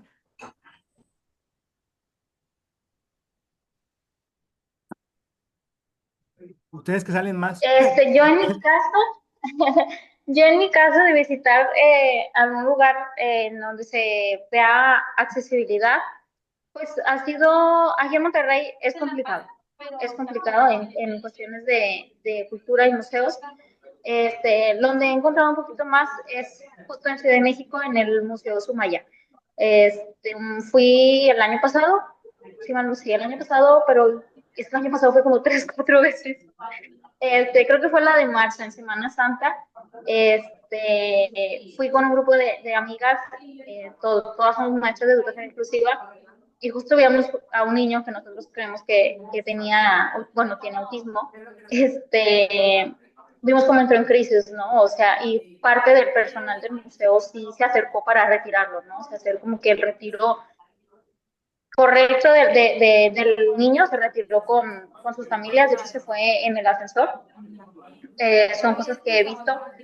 He tenido un poco de experiencia también platicando con personal de Grupo Xcaret en Cancún. Sí hay un plan, por ejemplo, ellos sí tienen un plan muy completo, muy completo en cuanto a accesibilidad para todas las discapacidades que hemos estado hablando, inclusive de parte de la neurodivergencia. De hecho, si mal no recuerdo, creo que en el Parque Exenses, que ya ven que el Grupo Xcaret tiene diferentes parques, el Parque Exenses sí tienen como una serie de listas de cómo pudieran acceder personas con discapacidad y personas con neurodivergencias por el mismo tema que tiene el Parque Exenses, para que ellos no puedan evitar un manejo de crisis o decir, el parque tiene estas características, es así, así, así, así, se hace esto. Estos son los lugares en que yo conozco y que he visitado o que tienen un acceso, o sea, que son como, tienen las puertas un poquito más abiertas para darle la accesibilidad a todas las personas con discapacidad. Muchas gracias, Mariana. Aldo, ¿vas a decir algo No, nada más. acerca de esto? ¿No? Para. Bueno, le damos la palabra entonces a Víctor Noxpango, por favor. Gracias, Tere. Nada más creo que antes de mí estaba Alberto Salazar. Había estado levantando la mano, pero creo que no puso el Beto, icono. perdón. Entonces, por Qué favor, Beto. pena. No hay ningún problema. De principio, muchas gracias por invitarme a esta plática. Yo creo que ha sido realmente maravillosa, muy enriquecedora. Y yo empezaría a comentar un poco a partir de las palabras de Aldo, que mencionó acerca de que el entorno discapacita. O sea, lo cual, pues sí, a mí me parece una frase, pues sí, avasalladora. Y sobre todo también tiene que ver mucho con lo que son los procesos conscientales, ¿no? En el sentido de que siempre pensamos que el problema es de otros, que nunca es nuestro. Cuando todas las personas de este planeta, en cualquier momento podemos llegar a una discapacidad, o sea, ya por nos dio diabetes, nos quedamos ciegos, igual una enfermedad auditiva, nos quedamos sordos, me levanto de la silla y y ya me rompo una pierna, un brazo y ya quedo discapacitado. Y en fin, hay muchas, ¿no? Y y ese es el gran problema de que nunca pensamos que ese es problema de nosotros, que no podemos decir que las estadísticas que digan que son unas cuantas personas, o a lo mejor la minoría en las estadísticas, o sea, no hay tal. Es un problema que se debe de tomar en cuenta que es de toda la sociedad y que todos los programas tendrían que estar vinculados pues a poner a poner los condicionantes para ir mejorando y solventando todas estas necesidades.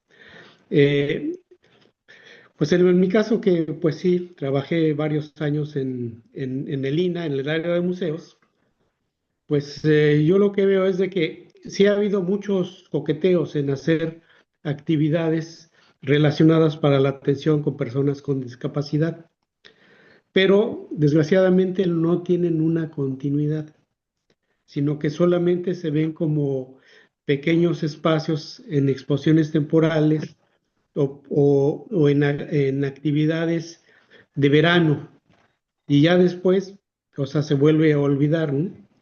Y aún así, pues sí han sido, yo creo que han sido buenas experiencias que hay que retomarse.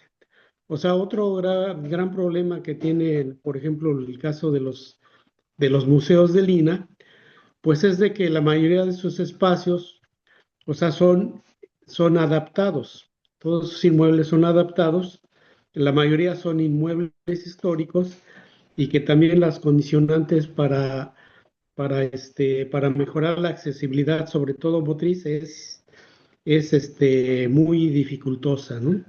Y no se puede solventar a lo que se tiene que necesitar, ¿no? La otra parte, pues es la elaboración de todos los proyectos de lo que conforman un museo, ¿no? Principalmente hablando desde el proyecto arquitectónico cuando se va a crear un nuevo espacio. O sea, que no concibe las áreas, los espacios, o sea, la circulación, o sea, los declives, este, para tener todos estos espacios necesarios, ¿no?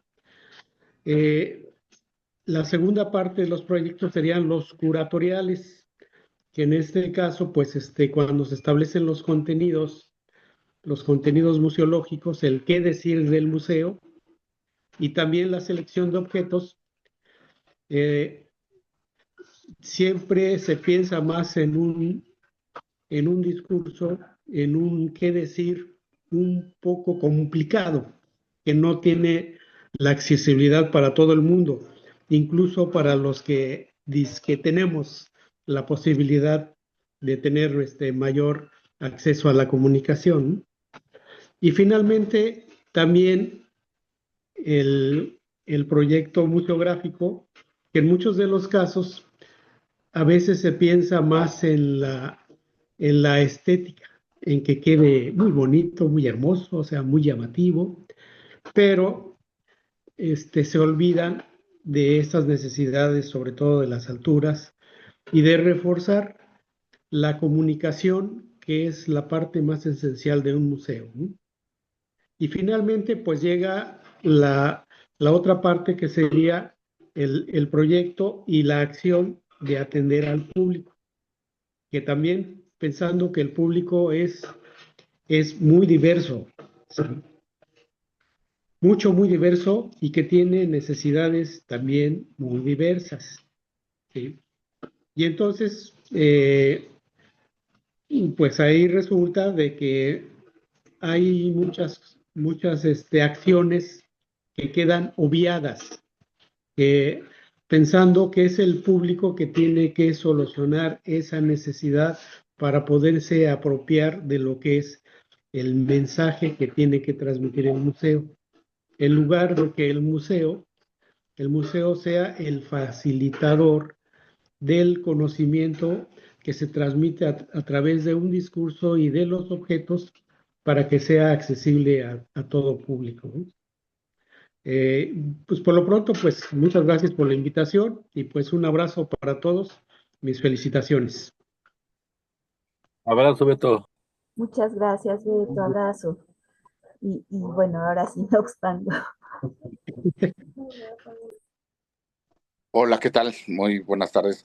Muchas gracias a todos eh, por su participación tan puntual. Y yo creo que voy a tocar también una serie de inquietudes que Beto ya puso ahorita en contexto, sobre todo justo lo que Aldo mencionaba, este asunto de los contextos discapacitantes, ¿no?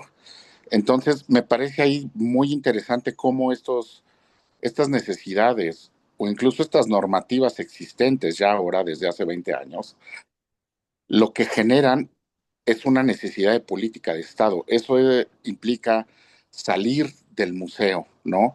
ya implica un ejercicio político. Y yo creo que ahí, más que la responsabilidad de los que trabajamos en el museo o en los museos o con los museos, implica más un ejercicio de visibilidad, de reconocimiento de necesidades que abordan componentes muy específicos, que va desde cómo deconstruimos esta racionalidad instrumental que pretende generar un campo plano y homogéneo cuando hay diversidades en el mundo, como lo mencionaba Alberto Salazar.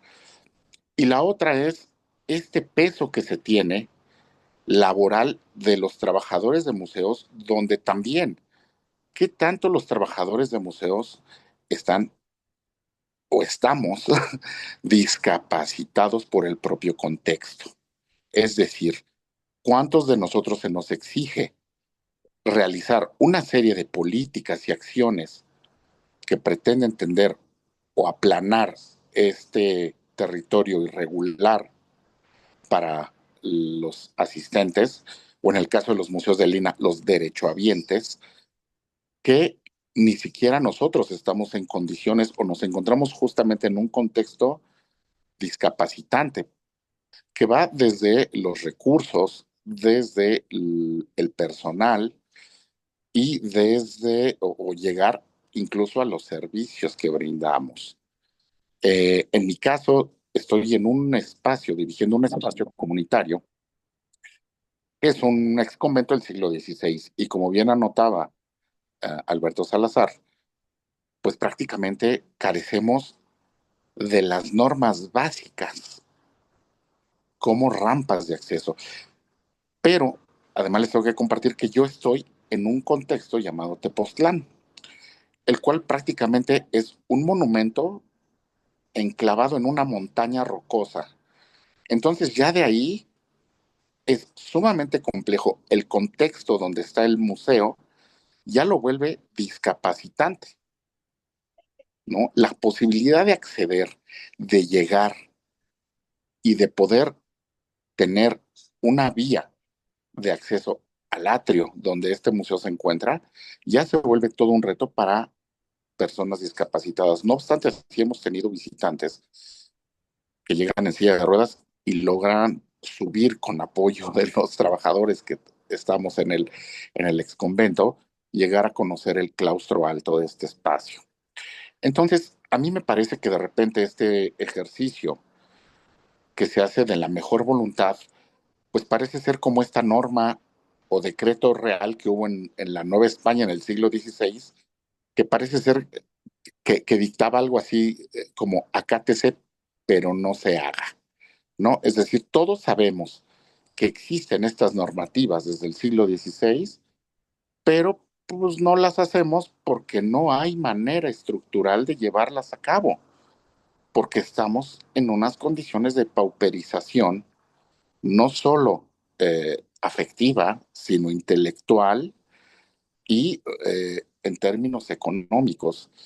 Y la otra me parece que es muy agudo el conflicto que hay con esta idea de confort, de clase, que atraviesa el trabajo del museo, ¿no? Pareciese que estos grandes museos que nos comparten fuese el modelo al cual tenemos que aspirar nosotros, y la gran pregunta es, ¿qué hacemos con lo que tenemos de la mejor manera?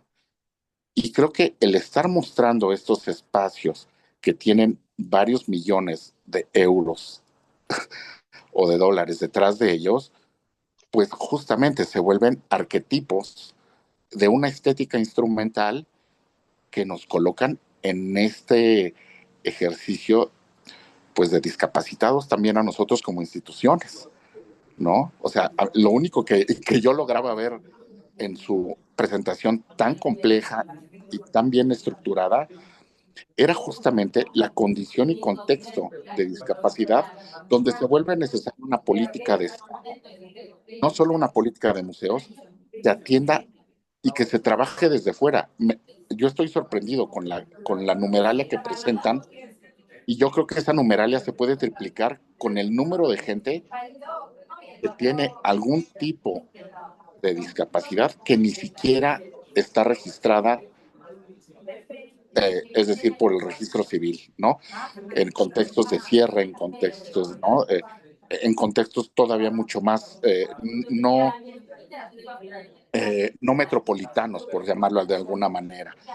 Entonces, a mí me parece muy importante también tener esta conciencia, no solo de clases, sino esta conciencia este, eh, ideológica que al museo nos atraviesa, pues evidentemente, de evaluar el museo en el contexto en el que se encuentra, en la economía que se acomoda, porque también es bien interesante cómo ustedes, como un grupo que reflexiona desde Monterrey, con las implicaciones que eso tiene, cómo funciona, cómo funcionan estos grupos y cómo los afecta ese contexto.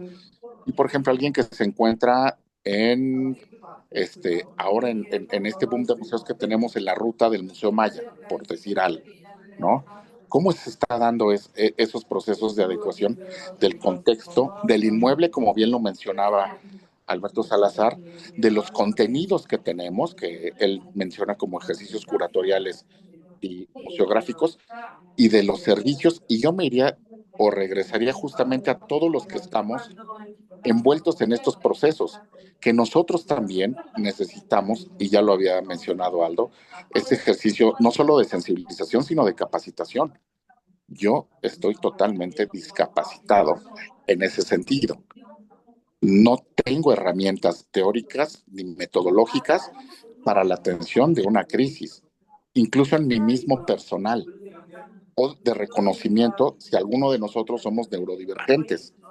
Y yo creo que es una responsabilidad, de nuevo, que tenemos que dirigirlo no solo a lo que el museo hace, sino a lo que permite que el museo suceda, que es la institución. Y les agradezco mucho por esta información tan nutrida que nos ofrecieron el día de hoy. Muchas gracias. Muchas gracias, Víctor. Muchas gracias a todos y a todas. Tenemos varias preguntas, se nos van a quedar lamentablemente en el tintero porque nos ganó el tiempo. Quisiera solamente terminar leyendo un agradecimiento. Nos dice Magdalena Juárez, gracias por la invitación, abre una perspectiva amplia y justa para quienes somos creadores de contenido cultural. Gracias por la información y por la intención e intensidad de los testimonios, una charla muy enriquecedora. Es una artista plástica que nos está ayudando justo con esto de las del patrimonio accesible, ¿no? De las estaciones de accesibilidad. Aldo, ¿querías decir algo? No, simplemente complementar lo que decía, ¿cómo se apellidaba el señor? Noxpango. Noxpango. Noxpango.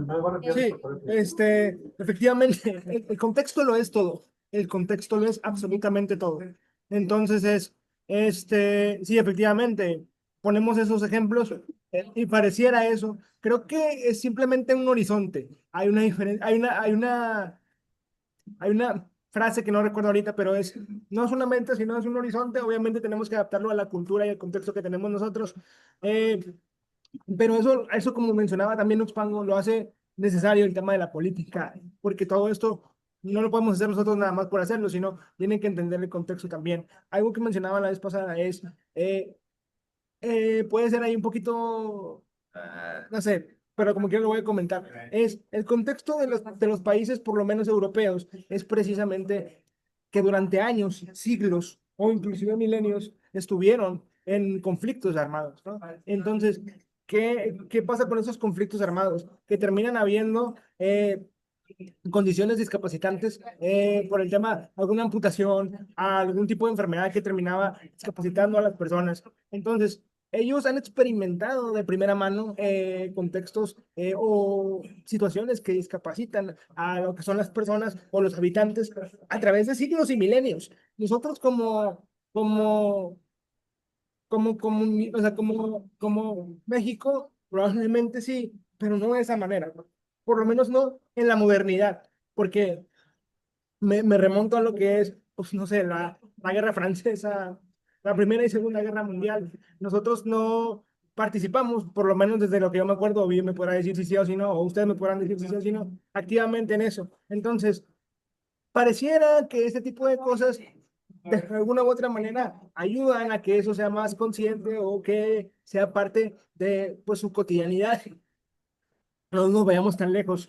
Nosotros como acá en Monterrey somos vecinos de Estados Unidos y Estados Unidos, pues ustedes saben que se le ha pasado en guerra desde su existencia, por ejemplo. Entonces ellos, con los veteranos allá en Estados Unidos, tienen políticas y tienen adaptaciones para esas personas, para esos veteranos, para esas personas con discapacidad, lo que son pues transporte público, lo que es cuidado, lo que son vehículos, lo que es absolutamente todo. Entonces, así es, o sea, el contexto lo es todo. Ahora, ellos partieron de ese contexto. ¿Necesitamos nosotros? Para mí sería la pregunta. ¿Ese contexto para caer en lo que es importante? Yo creo que no. ¿Nos vamos a tardar? Probablemente sí, pero precisamente para eso es este tipo de cosas, porque por algo se enseña o por algo se empieza, mejor dicho, y el horizonte es importante. Y simplemente mencionarles también hay vídeo, a lo mejor nada más como tráiler o como teaser, les va a mencionar algo así bien rapidito para cerrar la sesión de hoy. Una que traemos ahí una iniciativa. Sí, y de hecho, nomás como para comentar ahí a Noxpango, me gustó mucho tu apellido. Te llamas Sí, Víctor, está muy pero padre. te voy a decir Noxpango porque me gusta más tu apellido. Está muy padre. Y sí, justo, o sea, de hecho, es algo que normalmente vemos. El obstáculo del presupuesto, ya sea público o privado, pues sí, siempre es algo que nos comentan de, oye, es que cómo puedo iniciar con estos pasos inclusivos o accesibilidad si pues a lo mejor tengo un presupuesto más limitado.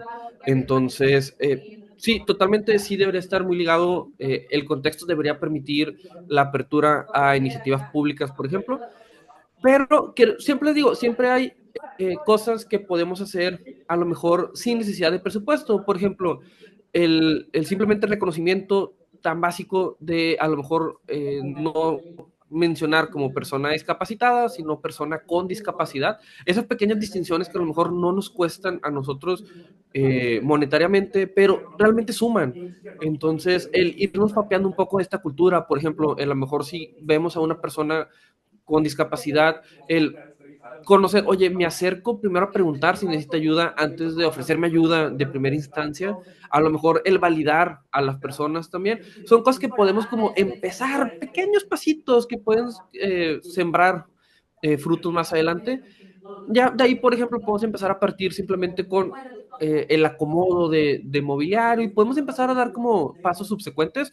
Por ejemplo, ahorita que mencionábamos el Museo Sumaya, que pues sí, en efecto está súper bonito, pero incluso mencionamos también la parte esta de los escritorios de compra de ticket, que a lo mejor es un puntito que pudieran mejorar también. Nunca hay como un estado final. Yo creo que Aldo lo mencionó bien, es como tener este horizonte al cual apuntar, pero siempre poniéndose en el contexto de, bueno, con lo que tengo, hasta dónde puedo, como en el momento actual, hasta dónde puedo llegar y pues simplemente saber que hay un camino, ¿verdad? Y en cuanto a lo que decía Aldo, justo que es algo que queremos traer como a la mesa, que hay formas, hay aplicaciones a lo mejor que pueden ayudar como a las instituciones a traer un poquito más esta inclusión. Ahorita en los comentarios, por ejemplo, creo que era Joana que lo mencionaba, que pues sí, que por ejemplo, que estaría interesante ver si puedes, por ejemplo, solicitar, oye, yo vengo con una persona con cierta discapacidad previamente a mi visita. Entonces, justamente para todo eso, nosotros como discapacitados siempre estamos buscando iniciativas o nuevas tecnologías para ayudar a este tipo de situaciones. Entonces, pues sí, siempre andamos ahí como buscando colaboración con nuevas tecnologías. Ahí sí, Aldo, si quieres te dejo a ti qué es lo que quieras mencionar para que tú veas. No, no, no, nada más es eso. Comentarles que estén atentos a nosotros y que muy pronto van a tener noticias. Y algo interesante es, pues podemos empezar con ese tema de tener ese espacio para preguntar, pero creo que el horizonte sería que volvemos a lo mismo, llegar a un punto en donde no se tenga que sino precisamente ya es parte de, y no como una iniciativa, sino como parte de la cultura. Hablando de cultura es eso. Muchas gracias, es todo. Muchísimas gracias, Aldo. Muchísimas gracias a Mariana, a Vidio, Maday. Gracias a todas y a todos. Gracias a nuestras compañeras en este sueño por tener espacios menos discapacitantes. Elena de Acolpan, Margarita de Tepexa. Gracias, David, por hacer posible esta plática. Esperamos sí tener noticias de ustedes muy pronto y a lo mejor les solicitamos estas asesorías que nos hacen tanta falta, por favor. Y Claro que por sí, lo estamos para pronto, apoyar. entonces, si ya no tenemos nada más que decirles, Nada más decirte, perdón, que cuando puedan venir a la Ciudad de México, Aldo, en el tour de museos vamos a sumar el de Noxpango, Tepoztlán. Noxpi, te visitamos, ¿no? y luego Ah, nos vamos a visitar a Beto, a Sí, seguro. Guerrero. Vamos a andar por allá la segunda semana de diciembre, entonces por ahí los veo. Nos claro que sí. vemos. Muchas gracias Muchas a todos y gracias. a todas. Gracias, Gracias. Beto. Gracias, Nos Aldo. Gracias, vemos. equipo. Mariana, Gracias, bye. Lidio. Gracias, Bye. Gracias.